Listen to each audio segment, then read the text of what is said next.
A definition. In ancient Egyptian, Sekhmet means she who is powerful. The name derives from the root Sekhem, a word that refers to power, force, authority, and the capacity to act decisively in the world. It does not describe violence alone. It describes effective power, power that changes reality. Sekhmet was understood as a goddess whose presence was felt wherever decisive force was required. She was not gentle, not nurturing, and not conciliatory by default.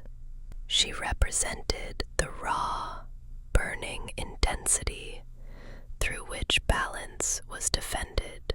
From the earliest periods of Egyptian history, Sekhmet occupied a clear and stable position within the religious system.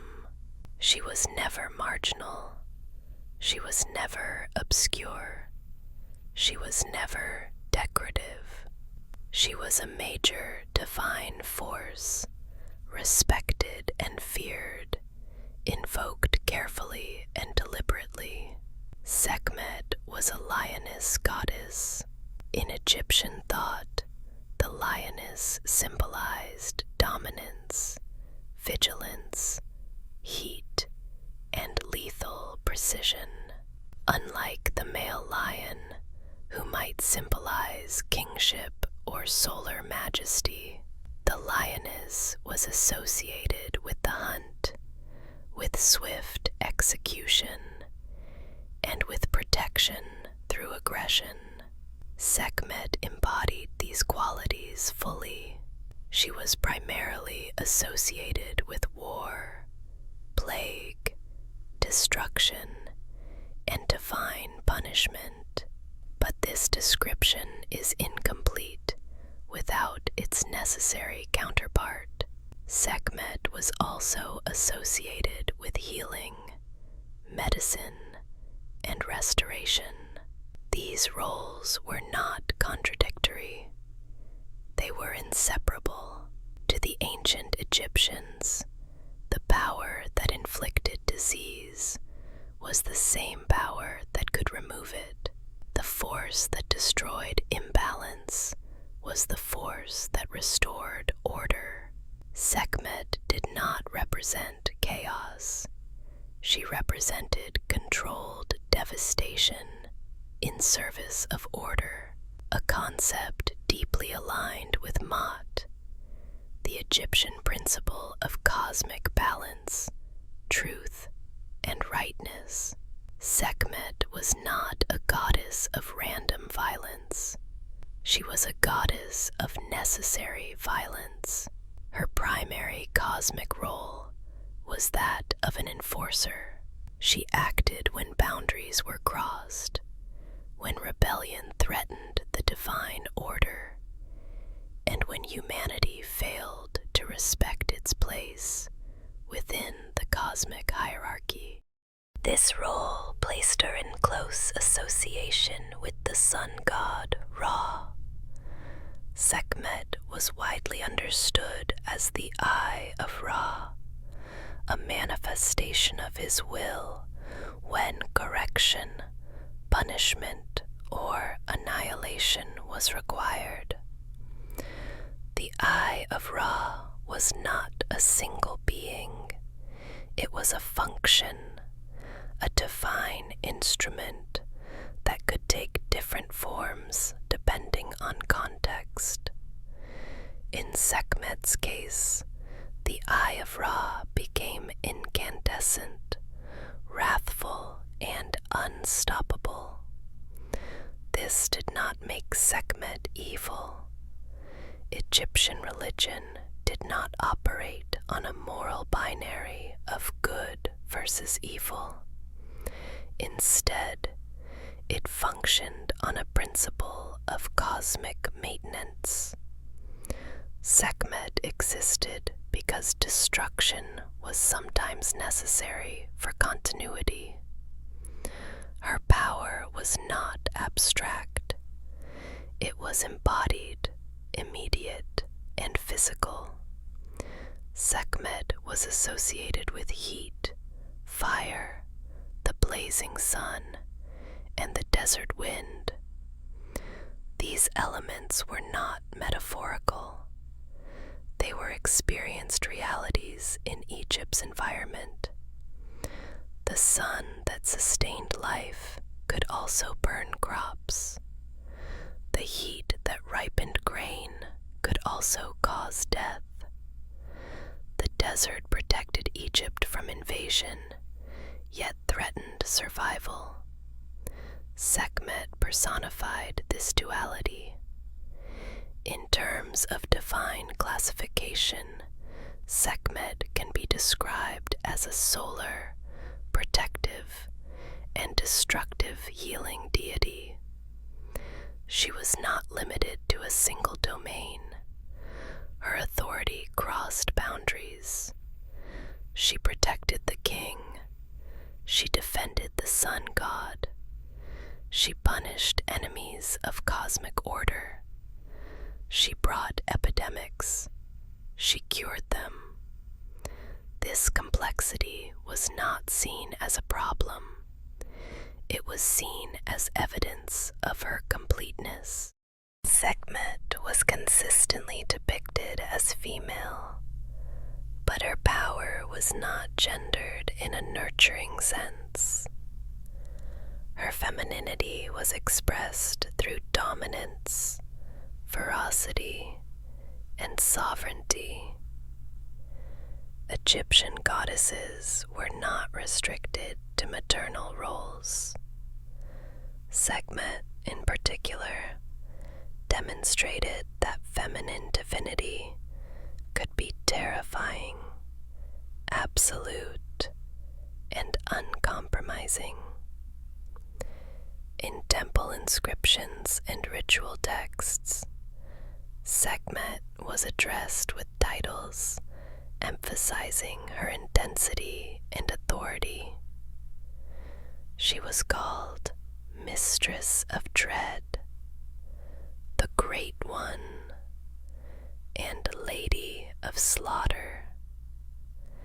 These titles were not poetic exaggerations.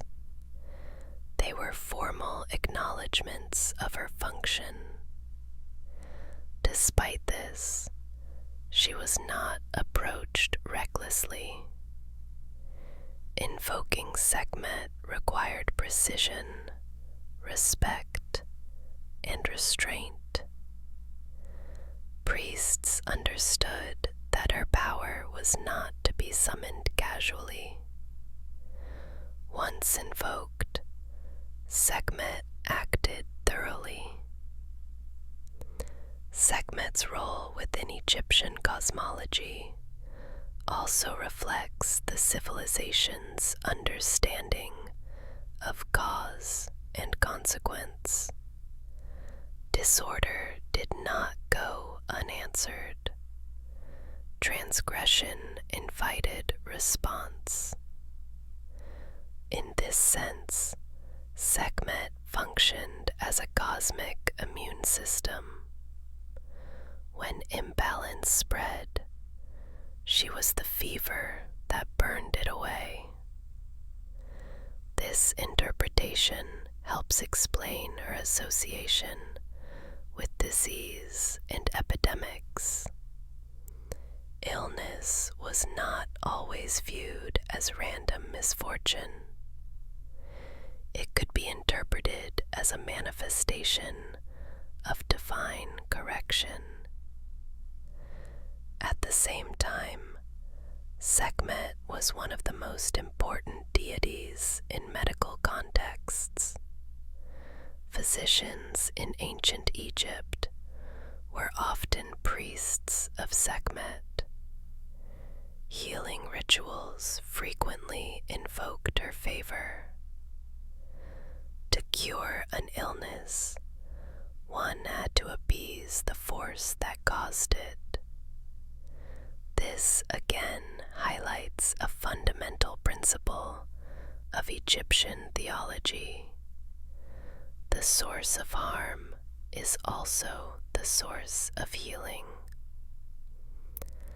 Sekhmet's temperament was understood as volatile, but not irrational. She did not act without cause. However, once unleashed, she did not stop easily. This quality made her both indispensable and dangerous. To balance this, Egyptian theology often paired Sekhmet with more pacifying deities. Through ritual, her destructive aspect could be transformed into a gentler form. This transformation did not erase her nature, it moderated it. Sekhmet's identity was therefore dynamic, not static. She was not frozen in a single role. She existed along a spectrum of intensity. In iconography, this spectrum was not softened. She remained a lioness-headed goddess, even when invoked for healing. The same face that symbolized annihilation could also symbolize protection. This consistency mattered. Sekhmet's power was not situational. It was inherent. Within the broader Egyptian worldview, Sekhmet represented a truth that was never hidden. Order requires enforcement. Harmony is not passive. Balance is not automatic. Sekhmet existed to remind both gods and humans that stability is maintained through vigilance, strength, and the willingness to act decisively.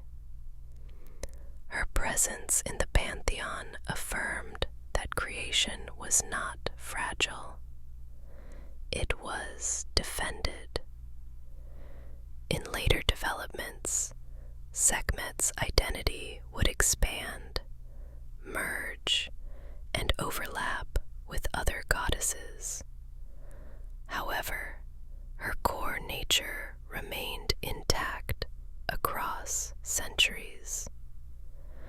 From the Old Kingdom onward, she was consistently recognized as a force of solar wrath, royal protection, and cosmic correction.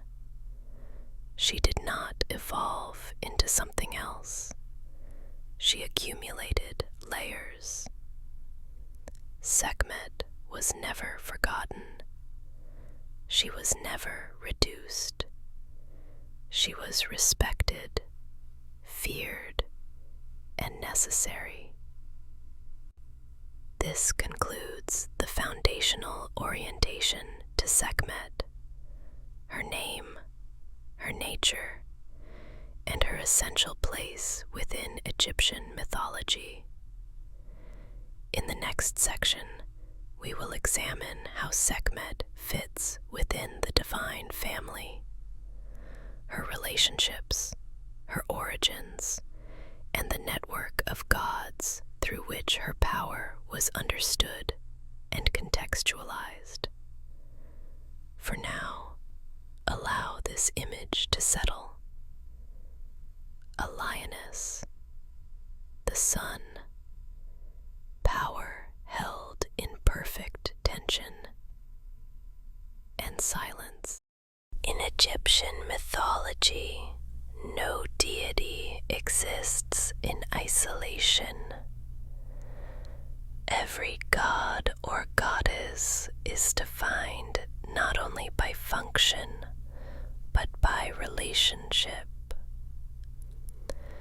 To understand understand Sekhmet fully, it is necessary to examine how her power was situated within the divine network, how she emerged, how she related to other gods, and how Egyptians reconciled multiple, sometimes contradictory traditions. Sekhmet's most consistent and widely accepted origin places her as a manifestation of Ra, the solar creator god. More precisely, she was understood as the Eye of Ra. The Eye of Ra was not a literal organ. It was a personified force, the active extension of Ra's will in the world. When Ra needed to observe, correct, punish, or defend cosmic order, the Eye acted on his behalf. Sekhmet represented the Eye in its most destructive and uncompromising form.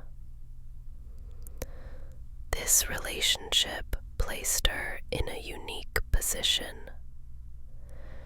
She was not merely subordinate to Ra.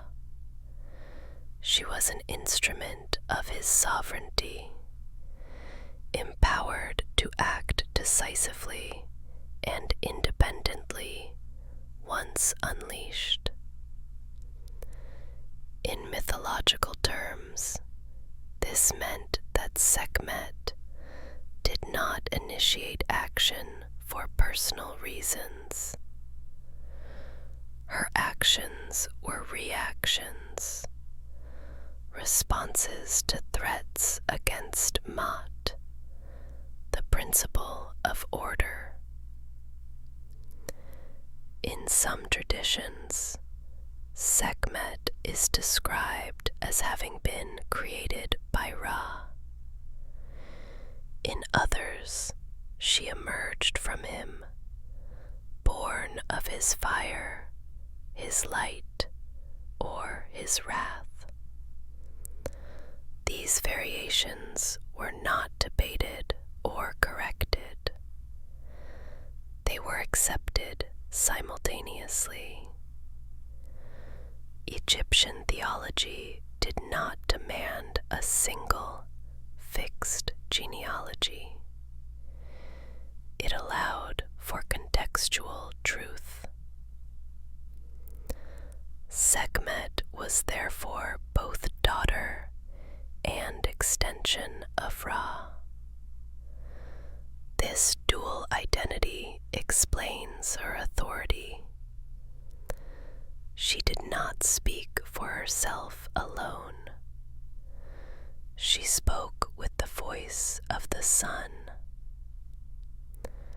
Sekhmet's closest divine counterpart is often identified as Hathor.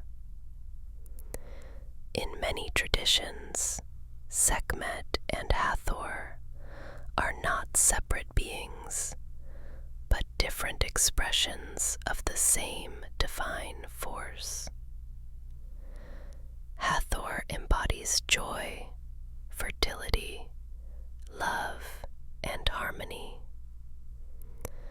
Sekhmet embodies rage, correction, and annihilation. Together, they form a complete cycle. When balance is maintained, the goddess appears as Hathor. When balance is violated, the same power becomes Sekhmet.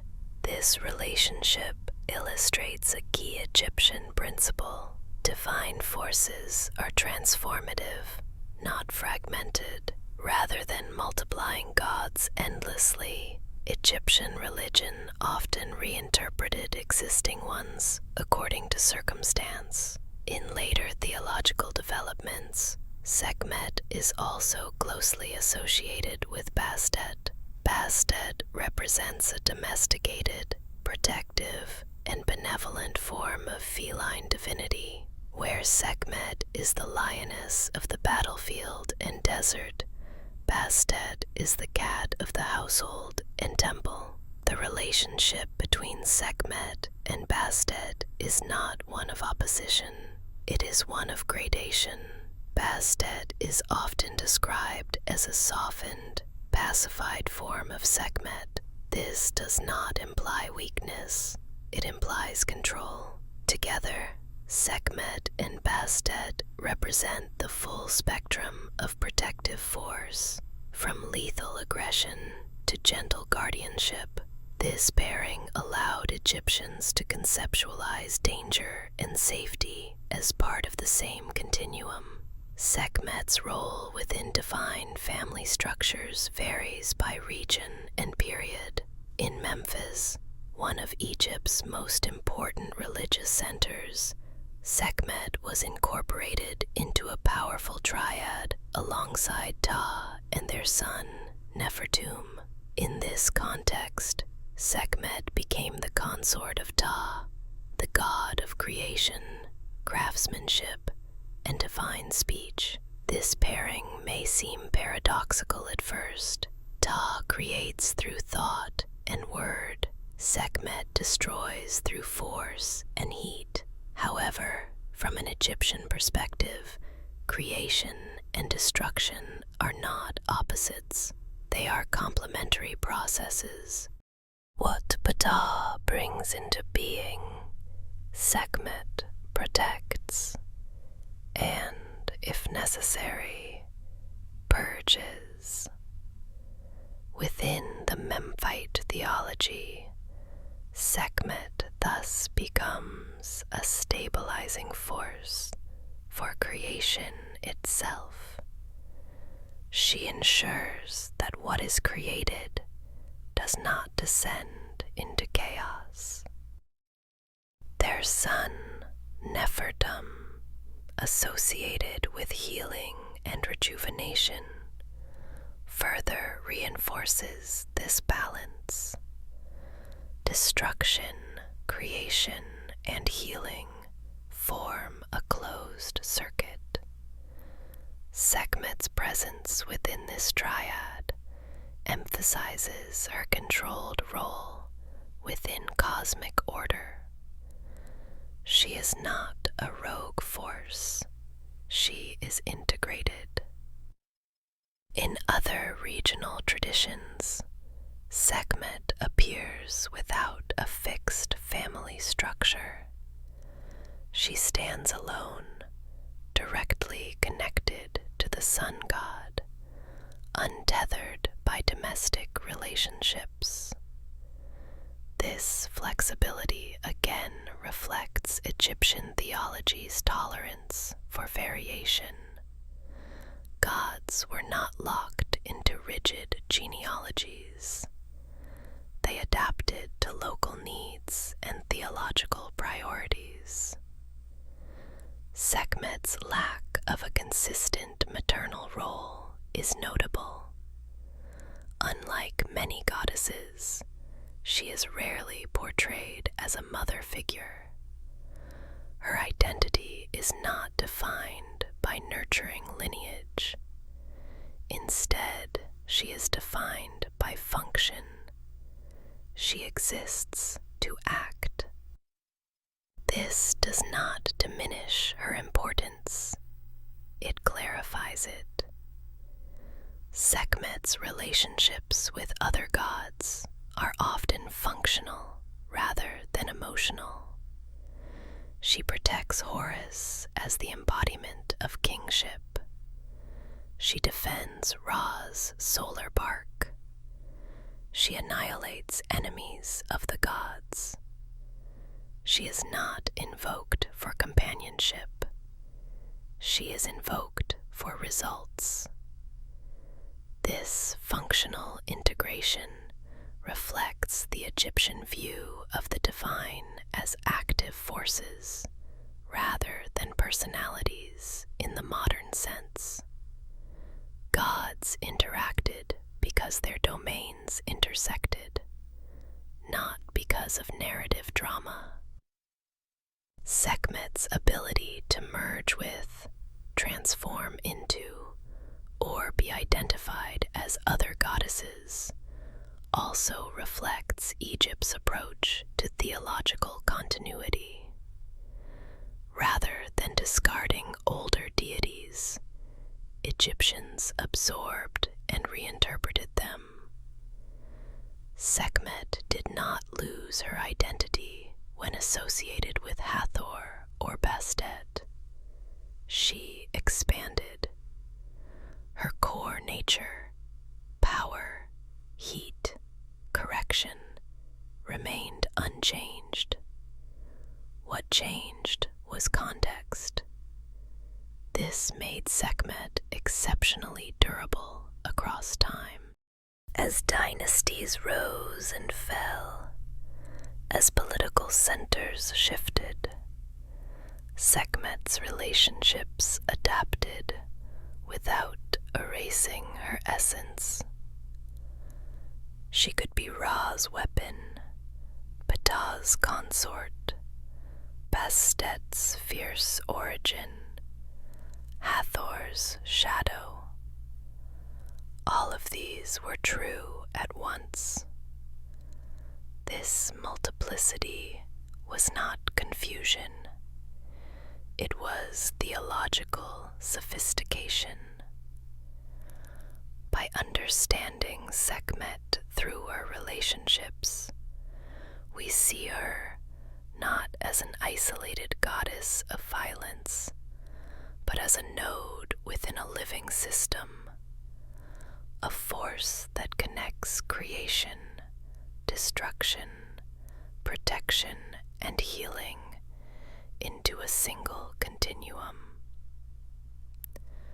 This concludes the examination of Sekhmet's divine relationships and genealogical context.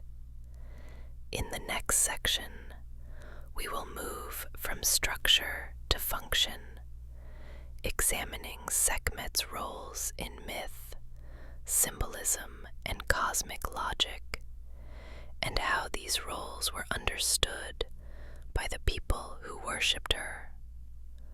For now, let the structure settle. The sun, the lioness, the network of power that holds the world in balance and silence. In Egyptian mythology, myths were not primarily entertainment.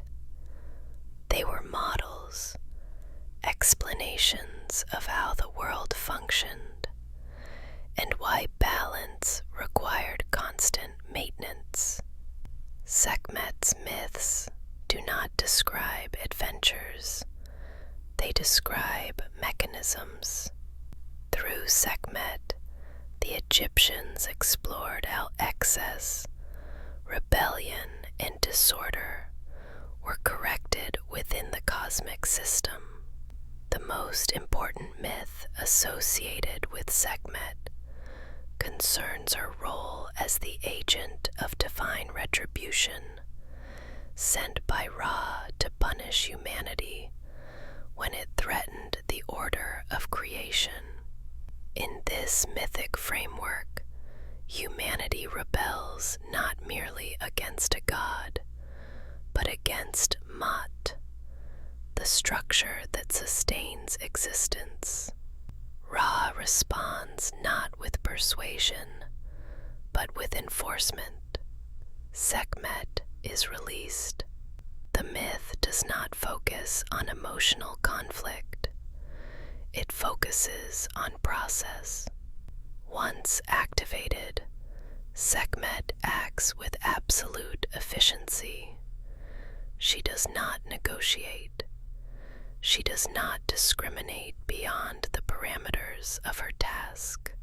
Her role is to eliminate disorder wherever it manifests.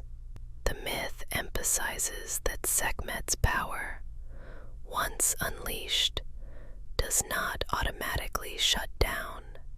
Corrective force, if unchecked, can become excessive. This is not portrayed as a flaw. It is portrayed as a property of power itself. Fire does not know when to stop burning. Heat does not self-regulate. The Egyptians understood that forces capable of restoring balance must also be contained. In the myth, Sekhmet's destructive momentum threatens to exceed its purpose. At this point, intervention becomes necessary, not to defeat her, but to redirect her. This redirection transforms Sekhmet from an uncontrollable force into a regulated one.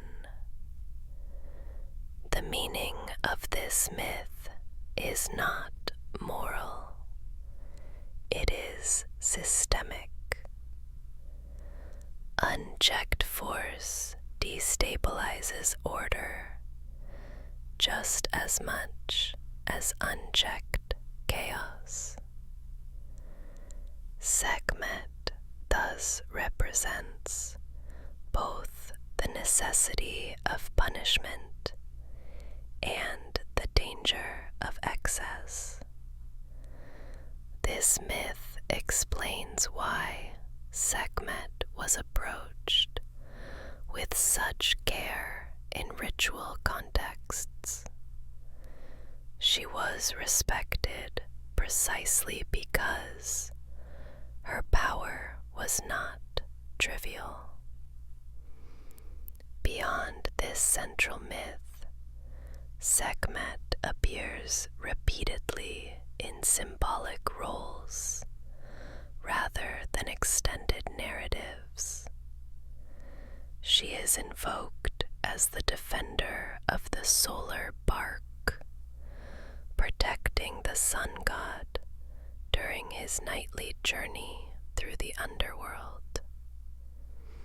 Here, her role is preventative rather than punitive.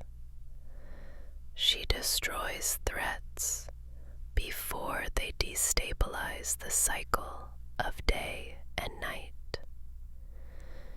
In this function, Sekhmet is not reacting to disorder.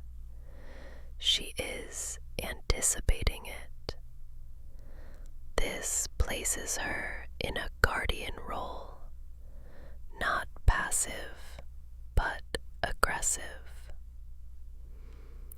Sekhmet is also associated with the pharaoh's power in warfare. In this context, she does not fight herself. She inhabits the king. The pharaoh becomes the human extension of her force. This does not mean the king becomes violent for personal gain.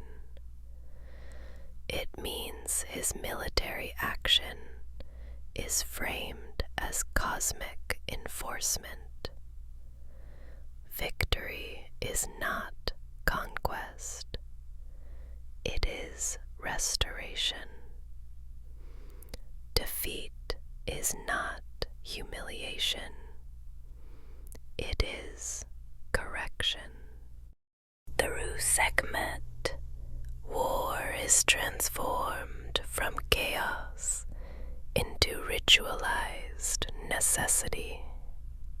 Another major symbolic role of Sekhmet is her association with disease and epidemics. Illness in Egyptian thought was not always random. It could be the result of imbalance, impurity, for divine displeasure. Sekhmet was believed to send disease as a form of correction. However, this same role made her central to healing practices. Medical texts often invoke Sekhmet directly, asking her to withdraw the illness she has imposed. This dual role reflects a sophisticated understanding of causality. The force that disrupts the body is the force that knows how to restore it. In this sense, Sekhmet functions as a regulator of biological order. She brings fever, and she removes it. She spreads plague, and she cures it. These actions are not contradictory. They are sequential. Symbolically, Sekhmet also represents heat in all its forms: solar heat, desert heat, fever heat, the heat of anger. Heat was understood as both life-giving and destructive. Without heat, there is no growth. With too much heat, there is annihilation. Sekhmet embodies this threshold. She exists at the boundary where energy becomes dangerous. This makes her a liminal deity, one who governs transitions between stability and collapse. In Egyptian cosmology, liminal forces are the most powerful and the most feared. Sekhmet's myths also emphasize obedience to cosmic order. Humans are not punished for curiosity or individuality. They are punished for threatening the balance that sustains the universe. Sekhmet does not enforce morality in a modern sense. She enforces alignment. Her presence in myth reinforces the idea that existence is conditional. Life continues because order is maintained. Order is maintained because force exists to protect it. Sekhmet is that force. Importantly, Sekhmet's myths are rarely told in full narrative form in surviving texts. They appear in fragments, hymns, ritual references, and symbolic allusions. This indicates that Egyptians did not need to retell the story repeatedly. They understood the function. Sekhmet's mythic role was self-evident. She was invoked not for drama, but for effectiveness. Her myths served as theological explanations for real-world phenomena: war, disease, political authority, environmental danger. In each case, Sekhmet provides coherence. She explains why destructive forces exist without framing them as meaningless or evil. They exist because order must be defended. This worldview allowed Egyptians to accept suffering without despair. Destruction was not the end of meaning. It was part of maintenance. Sekhmet's symbolic roles thus extend beyond specific myths. She represents the principle of correction itself. Where imbalance appears, she appears. Where excess grows, she cuts it down. Where systems fail, she resets them. This does not make her merciful. It makes her essential. This concludes the examination of Sekhmet's myths, functions, and symbolic logic.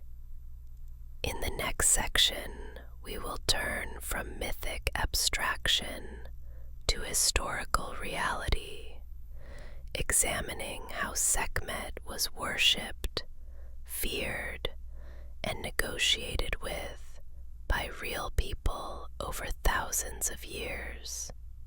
For now, allow the function to rest, force applied, balance restored, heat fading into quiet, and silence. Sekhmet was not a distant or abstract goddess. She was actively worshipped, carefully negotiated with, and ritually managed for more than 2,000 years. Her cult was widespread, persistent, and deeply embedded in Egyptian religious life. Unlike deities associated primarily with joy or fertility, Sekhmet's worship was not casual. It was precautionary. She was honored not to invite her presence, but to prevent her intervention. The most important centers of Sekhmet's cult were located in major political and religious capitals.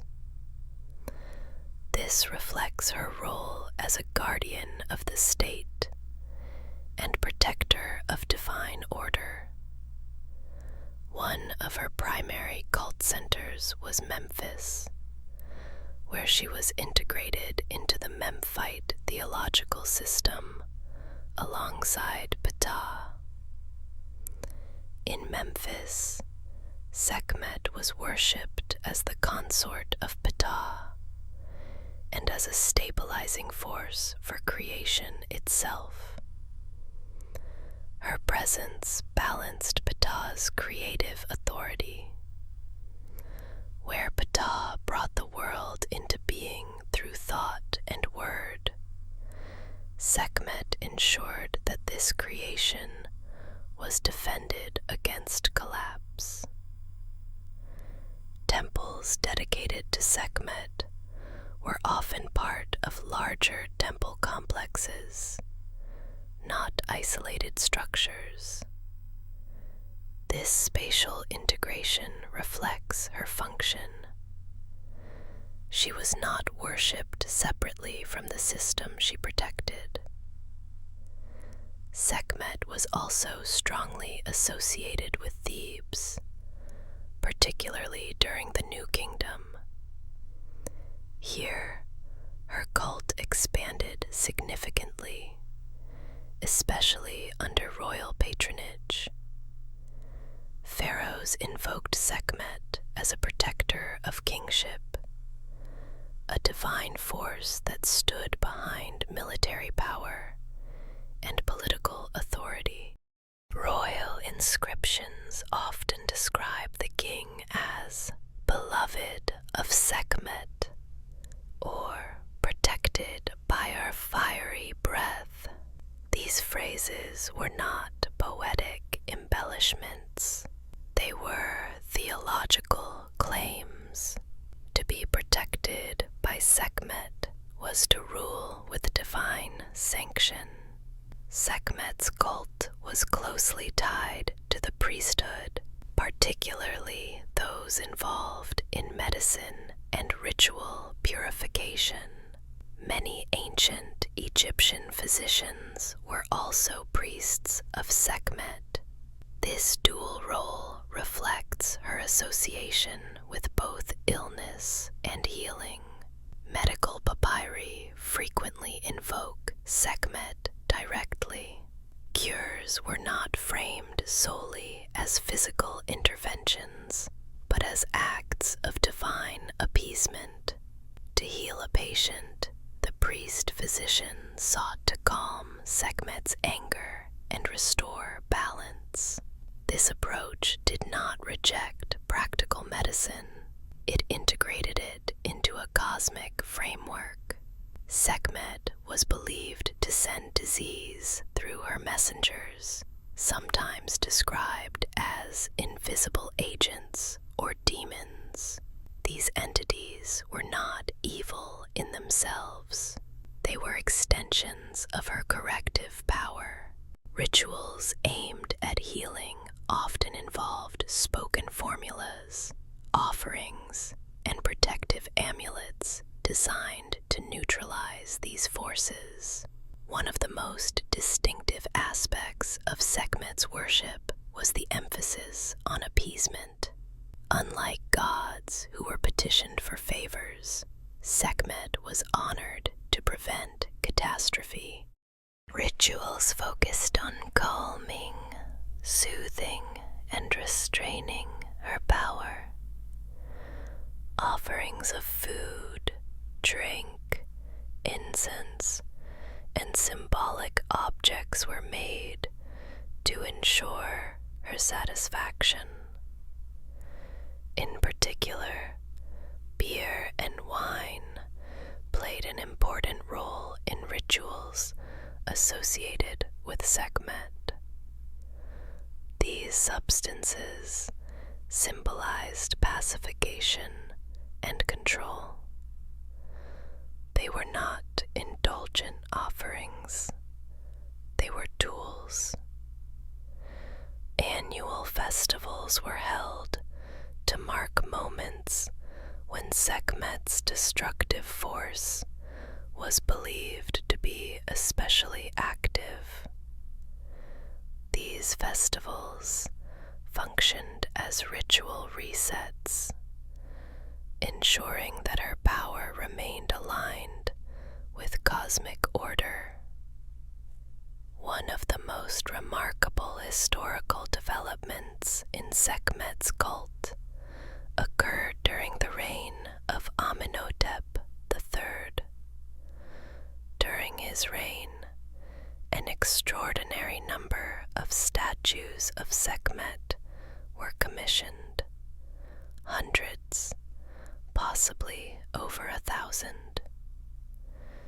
These statues were placed in temples and ritual spaces throughout Egypt.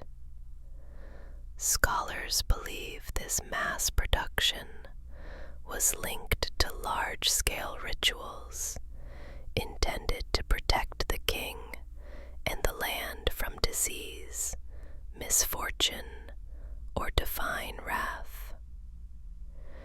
Each statue represented a localized point of appeasement. Rather than invoking Sekhmet once, the king surrounded himself with her presence, controlled, contained, and ritually managed. This strategy reflects the Egyptian preference for redundancy in protection. One invocation was not enough. Balance required constant reinforcement. Sekhmet's cult also adapted across historical periods. In the Old Kingdom, she appears primarily as a solar enforcer. In the Middle Kingdom, her medical associations become more prominent.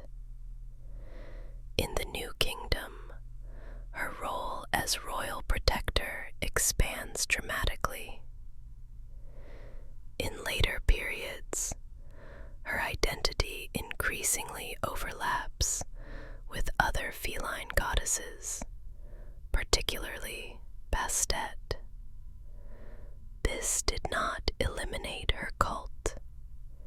Instead, it allowed worshippers to approach her through different theological lenses. Those seeking protection could appeal to her gentler aspects. Those confronting danger invoked her full force. Sekhmet's worship was therefore flexible, but never casual. She was not a household deity. She was a state-level force. Private individuals might wear amulets bearing her image, especially for protection against illness or danger. But large-scale rituals remained the domain of temples and priests. This separation reinforces her status. Sekhmet was not intimate. She was authoritative. Her cult demonstrates how ancient Egyptians managed fear without denial. Rather than suppressing destructive forces, they acknowledged them, ritualized them, and integrated them into a coherent system. Sekhmet was feared, but she was also trusted. She did not act arbitrarily. If properly honored, she protected the land. This concludes the exploration of Sekhmet's cult, worship, and historical presence. In the next section, we will turn to how Sekhmet was visually understood, how artists, craftsmen, and ritual specialists gave form to her power through images, statues, and symbols. For now, let the rituals fade, incense dispersing, statues standing in silence, power contained and quiet. For the ancient Egyptians, images were not decorative. They were functional. An image did not merely represent a deity. It contained divine presence. Sekhmet's visual representation was therefore treated with extreme care. Her iconography was consistent, deliberate, and immediately recognizable. Sekhmet is almost always depicted as a lioness-headed woman. This combination is not symbolic in a modern, abstract sense. It is literal in function. The lioness was the most powerful predator known to the Egyptians. It represented vigilance, lethal efficiency, and dominance within the natural order. By giving Sekhmet the head of a lioness, Egyptian artists made her nature unmistakable. There is no ambiguity in her face. Her body is typically human, upright, and formal. This posture communicates control and authority. Sekhmet does not crouch. She does not rush forward. She stands. This stillness is intentional. Power restrained is more dangerous than power unleashed. In her hands, Sekhmet commonly holds the ankh, the symbol of life, and the scepter, the symbol of authority and dominion. This pairing is essential. The ankh confirms that she is not a goddess of annihilation alone. She governs life as well as death. The Wa's scepter confirms that her actions are sanctioned. She does not act outside the divine hierarchy. Sekhmet's headdress is one of her most distinctive features. She is usually crowned with a solar disk, often encircled by a cobra known as the uraeus. The solar disk identifies her as a solar deity, directly linked to the sun god. The cobra represents royal authority and divine protection. Together, they indicate that Sekhmet's power originates from the sun and is directed in service of kingship and cosmic order. In many representations, Sekhmet wears a tight-fitting dress, emphasizing formality and permanence. She is not shown in motion. This artistic choice reinforces her role as a constant force, always present, always vigilant. Her coloration also follows conventions. Statues and reliefs often depict her skin as dark or blackened stone. This is not symbolic of evil. Dark stone was associated with fertility, permanence, and regenerative power, particularly in relation to the Nile's black silt. At the same time, the dark surface absorbs light, visually reinforcing her association with heat and intensity. Sekhmet's eyes are typically large and forward-facing. They do not glance aside. This gaze conveys awareness and judgment. She sees directly. Nothing escapes her notice. In temple reliefs, Sekhmet often appears alongside the pharaoh. She may stand behind him, offering protection, or face his enemies directly. In these scenes, she does not act violently. Her presence alone is sufficient. The implication is clear. Violence has already been decided. One of the most significant aspects of Sekhmet's artistic legacy is the sheer number of statues created in her image.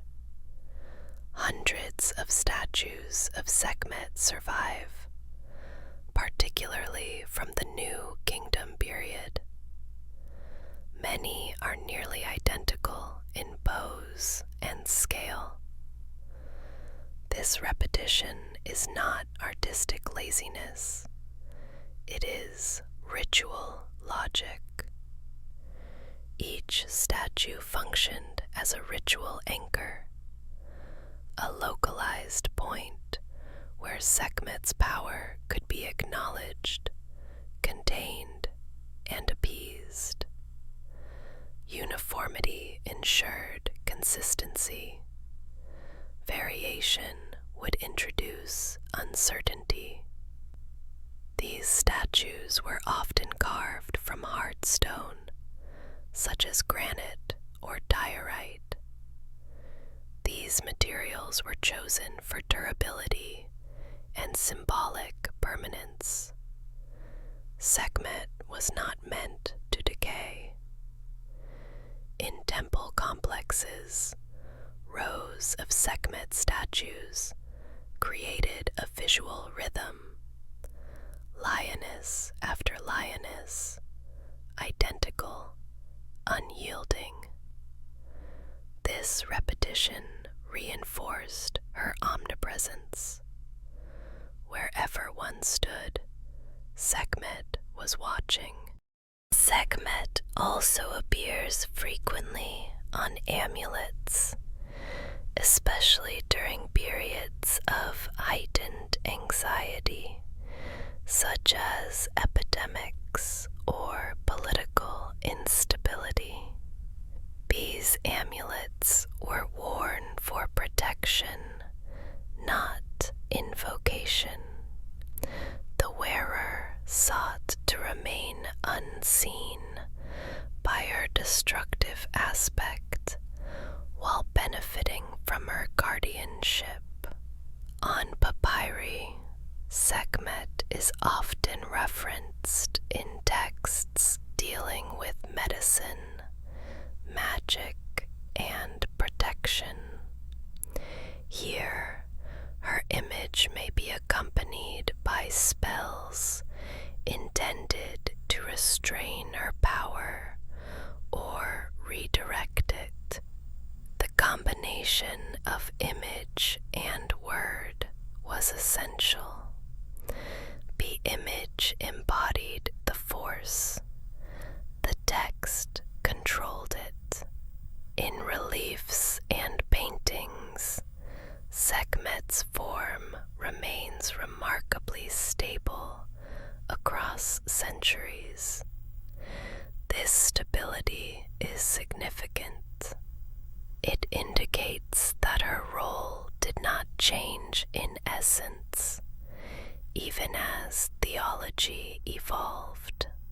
Artists did not reinterpret Sekhmet freely. They adhered to established conventions.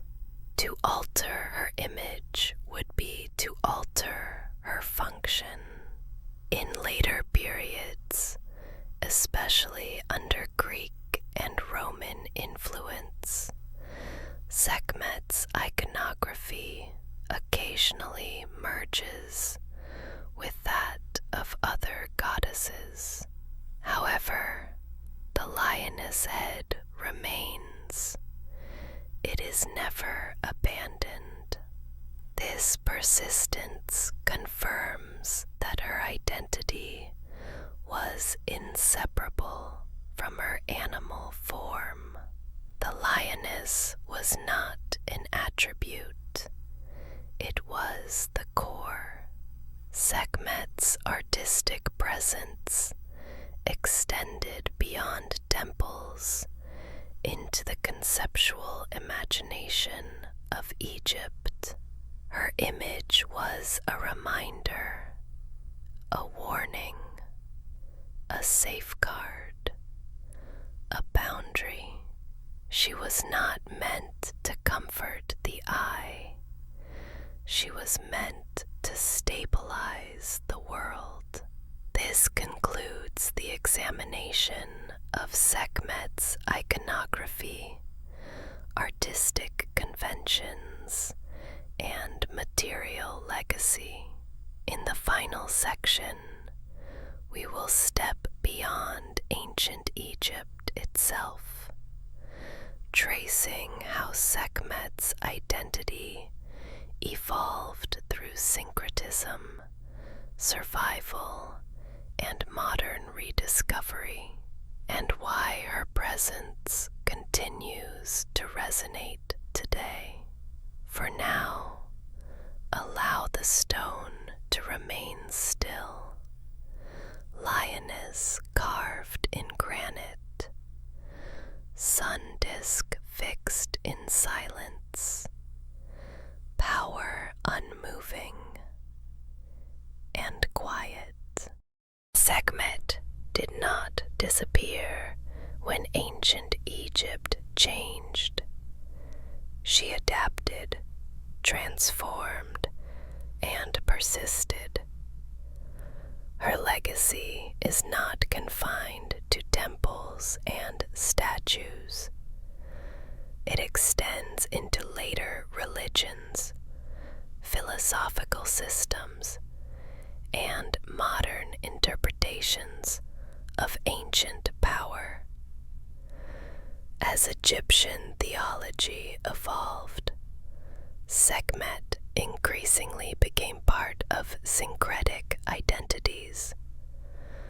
Rather than being replaced, she was absorbed into broader divine frameworks. One of the most important developments was her continued identification with Hathor and Bastet. Over time, these goddesses came to represent different expressions of a single, continuous force: joy and wrath, protection and punishment, gentleness and severity. This syncretism allowed Egyptian religion to remain flexible without losing coherence. Sekhmet did not weaken through merging.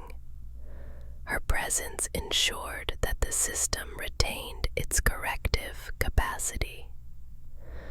During the late period, when Egypt experienced foreign rule and internal instability, Sekhmet's importance did not diminish. On the contrary, her protective role became more urgent. Periods of political uncertainty, invasion, and epidemic naturally elevated deities associated with defense and healing. Sekhmet was invoked not for prosperity, but for survival. As Greek influence spread across Egypt, particularly after the conquests of Alexander, Egyptian gods were reinterpreted through Hellenistic frameworks. Sekhmet was not fully absorbed into a Greek equivalent. Her nature resisted simplification. However, aspects of her identity influenced later interpretations of destructive feminine divinity, particularly those associated with solar heat, plague, and divine punishment. Under Roman rule, Egyptian religious traditions were increasingly formalized and preserved through ritual repetition rather than innovation. Sekhmet's image remained stable. Even as political power shifted, the need for cosmic enforcement did not disappear. Her statues continued to stand in temples long after their original patrons were gone. With the decline of traditional Egyptian religion, Sekhmet did not vanish abruptly. She faded gradually, preserved in texts, inscriptions, and material culture. Her memory survived through magical texts, medical papyri, and later esoteric traditions. In these contexts, Sekhmet often appears less as a goddess to be worshipped and more as a force to be understood. This shift marks a transition from living religion to preserved knowledge. In modern times, Sekhmet's rediscovery began with archaeology. When European scholars encountered rows of lioness statues, buried or broken in temple ruins, their scale and repetition immediately stood out. Sekhmet was not represented once or twice. She was represented hundreds of times. This prompted questions. Why so many? Why so uniform? Why so imposing? Modern scholarship has gradually clarified these questions. Sekhmet statues were not decorative excess. They were ritual infrastructure. They reveal how ancient Egyptians approached fear, illness, and instability, not through denial, but through systematized control. In contemporary interpretations, Sekhmet is often misunderstood.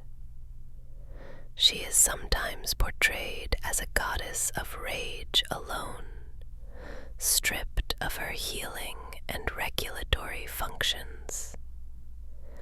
At other times, she is romanticized as a symbol of uncontrolled feminine power. Both interpretations miss the point. Sekhmet was neither chaotic nor emotional in a human sense. She was procedural. She acted according to cosmic necessity. Her power was not personal. It was structural.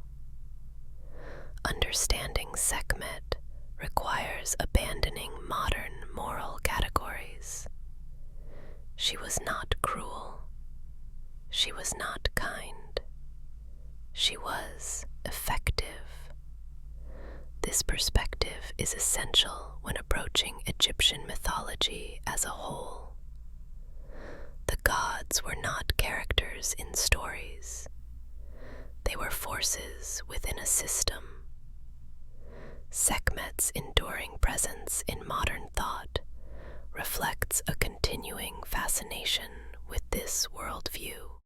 In psychology, she is sometimes interpreted as an archetype of destructive transformation, the force that dismantles in order to renew.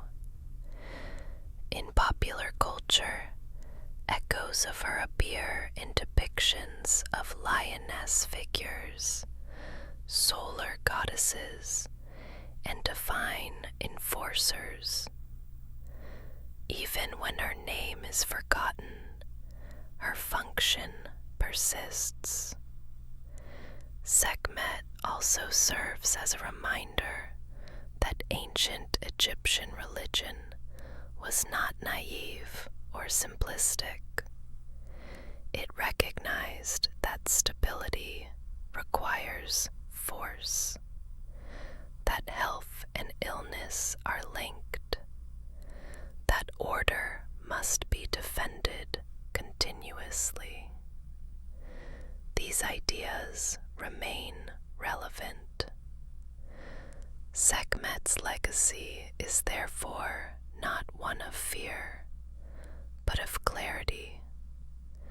She shows us how a civilization understood power without illusion, how it acknowledged destruction without surrender, how it integrated danger into meaning.